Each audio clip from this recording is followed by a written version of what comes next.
In this video, I'm going to show you how to copy and paste regions and MIDI in BandLab. Now to do this, first you want to position yourself where you want to copy. So for example, if I want to copy this MIDI over here, I'm gonna click on it and I'm going to right click and click on copy. Now whenever you do this, you want to position the playhead, which is this vertical line, where you want to paste, and then go and right click and click on paste.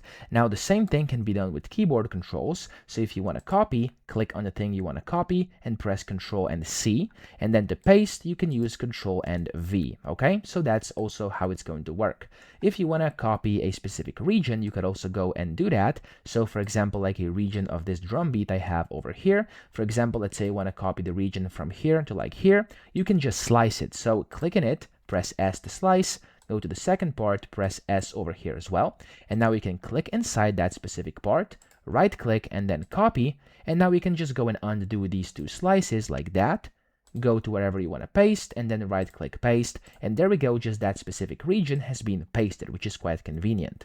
Now if you want to copy inside the MIDI editor, you could also do that. Click on a piece of MIDI to open the editor, double click it, and then go to MIDI editor, and then in here you can go and copy and paste super easily as well. So if I go and for example click on a note, you can right click and copy, and of course I can position the playhead where I want it, paste it like that, and it's going to work the same way by pressing Ctrl C and Ctrl V, or right click and paste. You can also go and copy multiple by selecting them, Ctrl C and then moving Ctrl V, and there we go, we have copied and pasted MIDI notes as well. So that's how to do this. I hope this video helped you out. If it did, please subscribe to the channel and help me out as well.